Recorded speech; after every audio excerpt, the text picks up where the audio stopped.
dia a todos. É com imensa alegria que estamos aqui hoje para mais um estudo da Escola Bíblica Dominical da Igreja Batista da Vitória.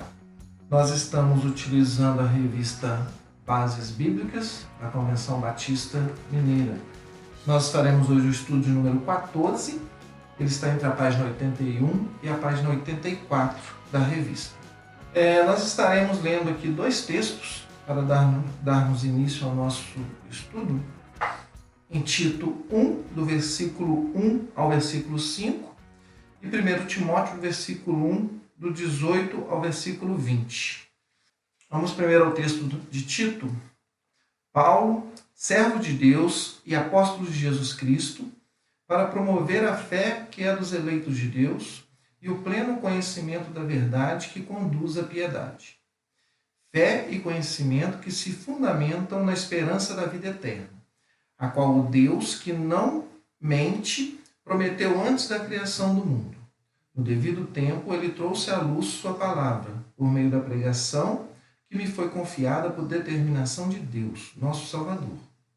A Tito, meu verdadeiro filho em nossa fé comum, graça e paz da parte de Deus, Pai, e de Cristo Jesus, nosso Salvador. Para esta missão te deixei em Creta, para que pusesses em ordem o que ainda faltava e constituísses presbíteros, de acordo com as minhas orientações. Agora vamos para o texto de Timóteo, 1 Timóteo, capítulo 1, versículo 18 ao versículo 20. Timóteo, meu filho, dirijo essa orientação a ti, levando em consideração o que as profecias anunciaram a teu respeito. Com base nelas, luta o bom combate, preservando a fé e a boa consciência, porquanto algumas pessoas, vindo a rejeitá-la, naufragaram na fé. Entre esses estão Himeneu e Alexandre, os quais entregarei a Satanás, para que aprendam a não blasfemar. O que esse texto nos mostra? Paulo deixou aqui nos seus registros os seus posicionamentos, a intenção específica para os seus servos. Nessas duas cartas, Paulo demonstra a preocupação que ele tem com esses homens, para que eles fossem fiéis à sã doutrina, para que eles fossem guardiões da sã doutrina. A preocupação de Paulo com as igrejas que ele organizou e com as demais igrejas neotestamentárias é muito grande. Por exemplo, Paulo escreve uma carta com uma profundidade teológica muito grande aos romanos. A preocupação de Paulo era que essas igrejas não se desviassem dos propósitos do Senhor, que fossem igrejas firmadas na palavra de Deus. A vontade de Paulo era que elas vivessem os princípios doutrinários bem consistentes. E essa era a principal preocupação de Paulo com relação a Timóteo e Tito seguir a sã doutrina. E hoje também nós estamos vivendo dias bem difíceis. Estamos preocupados que nossas igrejas, o nosso povo, também estejam firmados na palavra de Deus. Nesse estudo nós vamos ter uma compreensão melhor do que é a palavra de Deus. Quais são nossos princípios doutrinários? A nossa preocupação é analisar o contexto de tudo que nós temos vivido como cristãos, como evangélicos. Porque nós estamos numa época em que as pessoas estão acessando mais a Bíblia através da internet e até mesmo participando de cultos através da internet. Isso tem trazido o quê?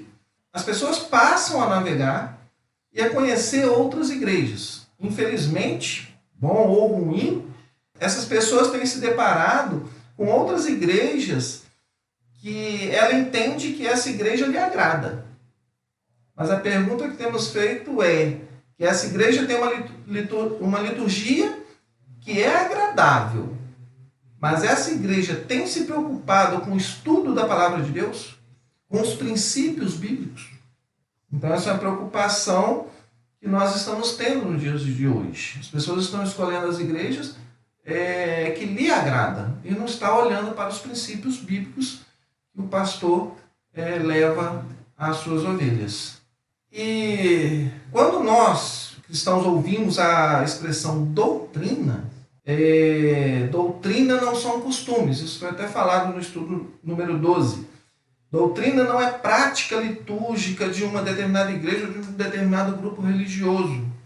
Doutrina são princípios estabelecidos dentro da Bíblia para que a Igreja de Cristo possa se firmar em suas bases espirituais. Isso é doutrina. Quando a gente começa a colocar as nossas vontades, os nossos costumes à frente, disfarçados de doutrina, a gente está tirando a palavra de Deus, a gente está tirando Cristo do centro. É por isso que durante essas lições nós temos trabalhado para saber quais são os nossos princípios doutrinários como batistas. Essa tem sido a nossa preocupação como batista. A preocupação da nossa convenção brasileira e da nossa convenção estadual é em trazer esse conhecimento sobre doutrina batista, sobre os princípios bíblicos batistas. Essa revista desse ano da IBD, ela veio especialmente para nos dar esse entendimento, esse conhecimento. E é por isso que Paulo escreveu para Tito e para Timóteo que nós devemos ser os guardiões da sã doutrina, guardiões da palavra de Deus. Como hoje nós batistas também devemos defender a sã doutrina e ser guardiões da palavra de Deus. Pedro disse em 1 Pedro, capítulo 3, versículo 15, o seguinte: antes, reverenciai a Cristo como Senhor em vosso coração, estando sempre preparados para responder a qualquer pessoa que vos questionar quanto à esperança que há em vós. Qual que é a preocupação de Pedro nesse versículo? Virá pessoas que perguntarão sobre a nossa fé.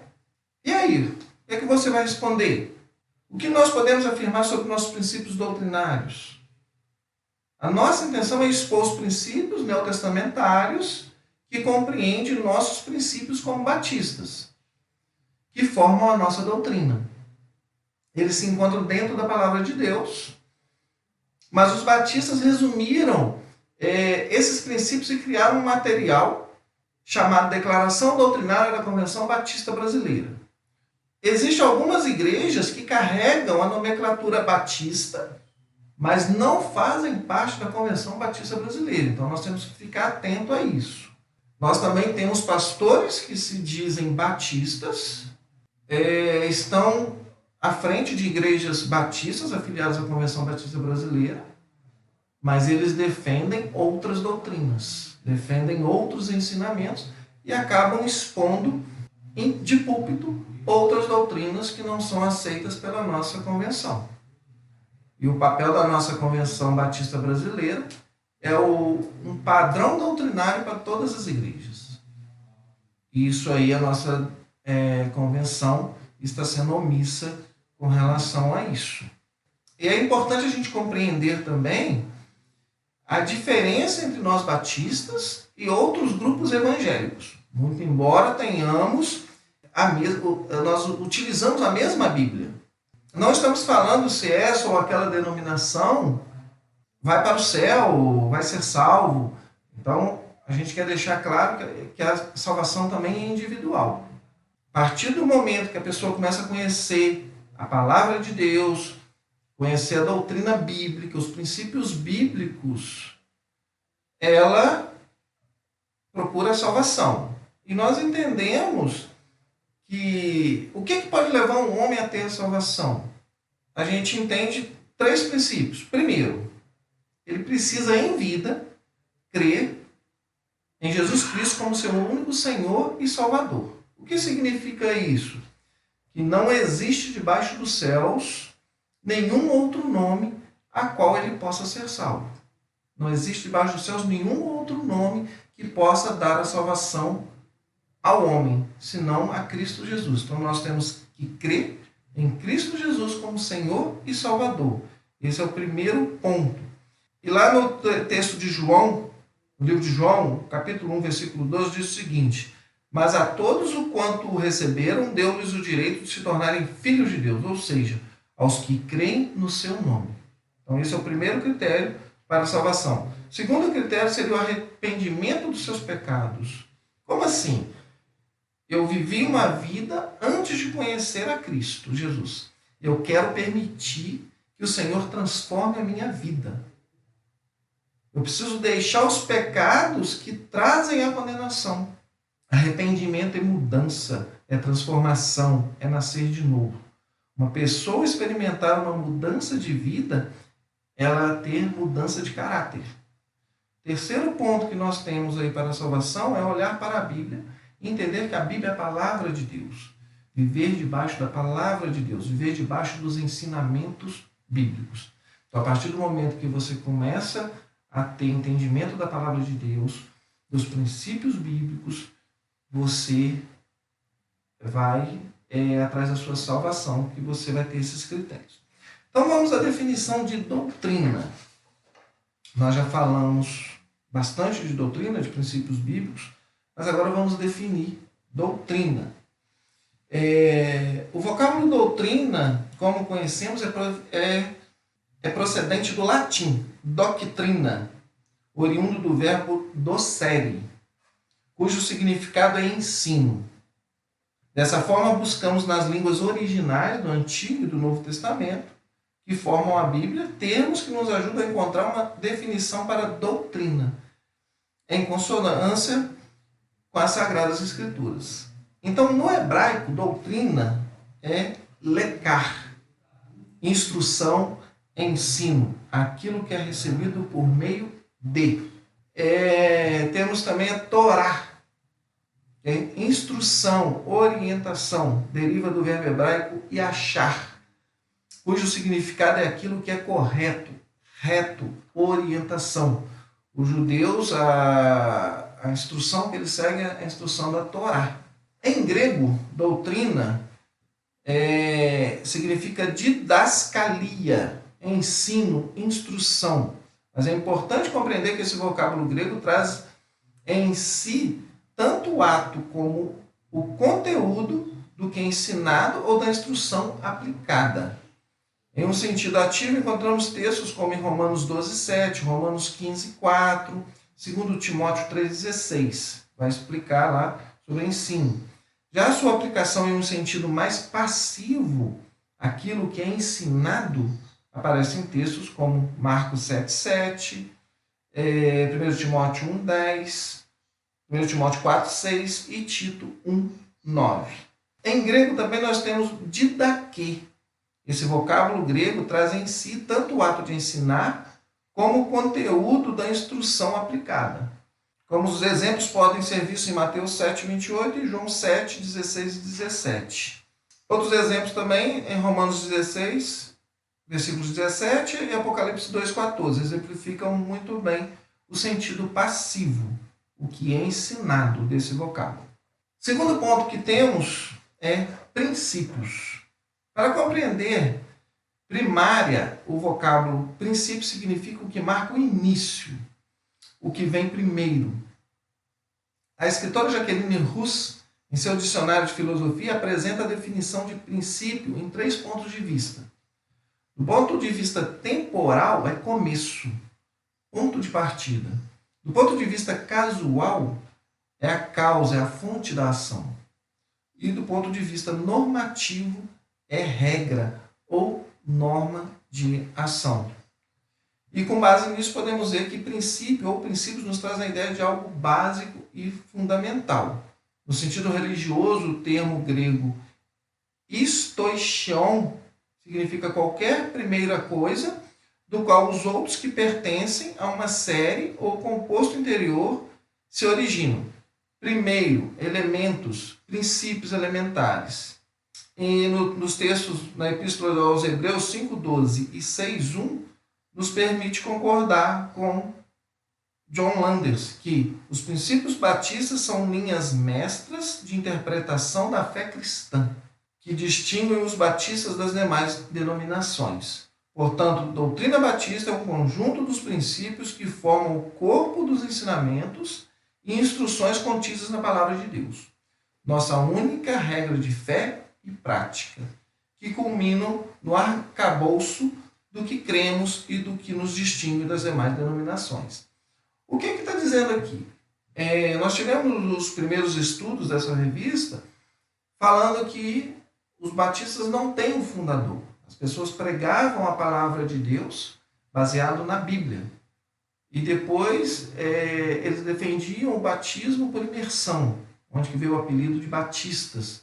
A denominação batista é a denominação mais segue os princípios bíblicos. A denominação criou essa declaração doutrinária para... A declaração doutrinária dos batistas está vinculada à Bíblia, com base bíblica, com versículos, e é uma denominação conhecida por seguir os ensinamentos bíblicos.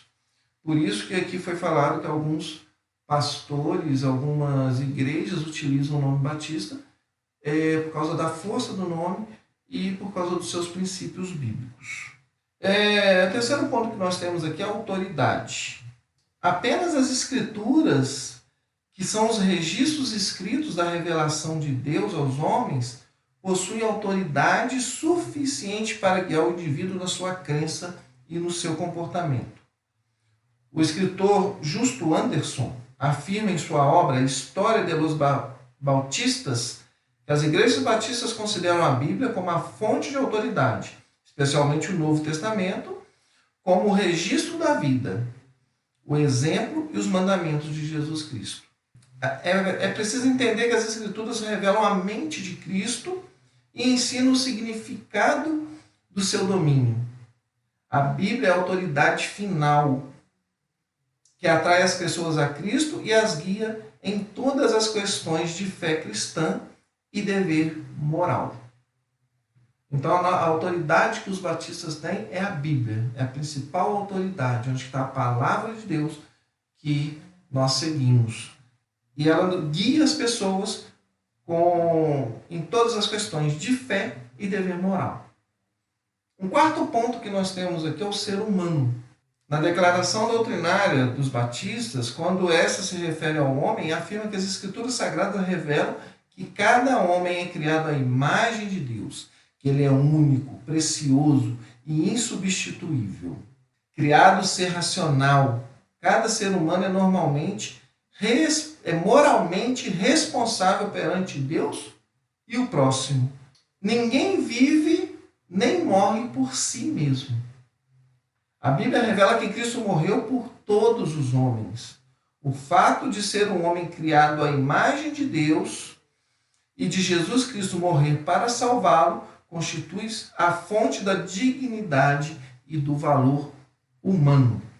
O que acontece? O homem, em outras denominações, eles estão criando seus próprios princípios. Outros grupos religiosos, outras denominações, usam a Bíblia Sagrada, usam a mesma Bíblia que nós, mas elas acabam seguindo princípios humanos. Como nós temos aí calvinismo, como nós temos o arminianismo e outras denominações que acabam seguindo os princípios dos homens. Acaba colocando o homem no centro e acaba tirando os princípios bíblicos da palavra de Deus. Nós precisamos entender que os princípios bíblicos, nós não podemos negociar esses princípios. O cristão precisa entender que os princípios bíblicos estão lá para serem cumpridos. E hoje o homem está utilizando que a Bíblia precisa ser atualizada, vários questionamentos com relação à Bíblia. E essas outras denominações acabam escolhendo o versículo que ela aceita na Bíblia. É como se fosse uma mesa com vários pratos. Então você vai servir, self-service. Então você escolhe.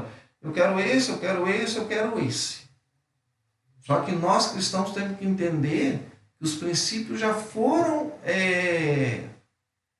Deus já colocou todos os princípios bíblicos ali.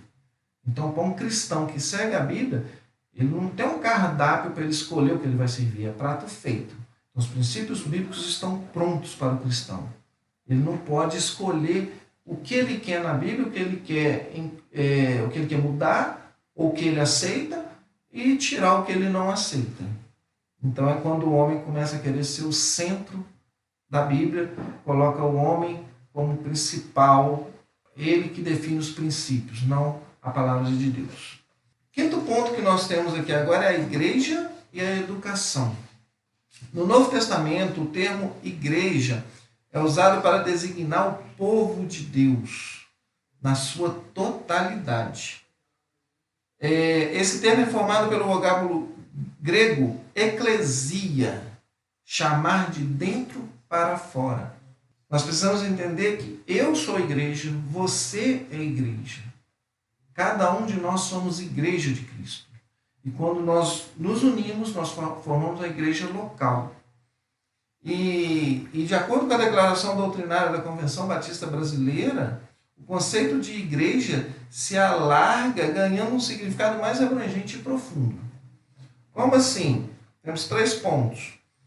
A igreja, no sentido lato, é comunidade fraterna das pessoas redimidas por Cristo Jesus, divinamente chamadas, divinamente criadas e feitas uma só, debaixo do governo soberano de Deus. Nós também temos a igreja como uma entidade local. É um organismo presidido pelo Espírito Santo. É uma fraternidade de crentes em Jesus Cristo, que se batizaram e voluntariamente se uniram para o culto, estudo e disciplina mútua, o serviço e a propagação do Evangelho no local da igreja e até os confins da terra. O terceiro significado seria a igreja no sentido local. É a companhia fraterna de crentes batizados voluntariamente unidos para o culto, desenvolvimento espiritual e serviço. A fé e a razão aliam-se no conhecimento verdadeiro. A fé genuína procura compreensão e expressão inteligente. Uma das características marcantes é a sua busca pelo saber, embasado na Bíblia como sua única regra de fé e prática. Por isso que nós temos centros de ensino que vão desde os primeiros anos até a formação superior, que possuem a responsabilidade de capacitar e incentivar homens e mulheres para a liderança eficiente e vocacional em nossas igrejas e no mundo. Nós somos igreja, eu sou igreja, você é igreja, mas a igreja local é formada pelo conjunto de pessoas, crentes, batizados e voluntários, unidos para o culto e o desenvolvimento do serviço espiritual.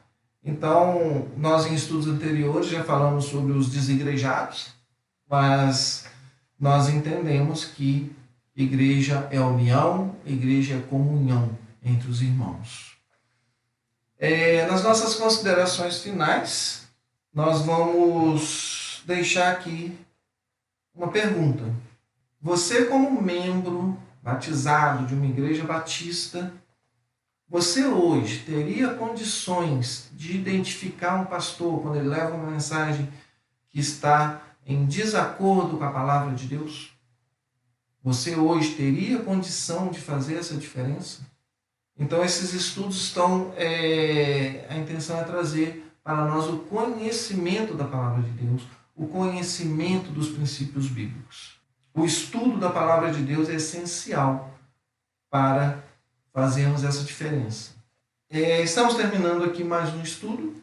Quero agradecer a todos pela atenção e até o nosso próximo estudo. Obrigado, bom dia.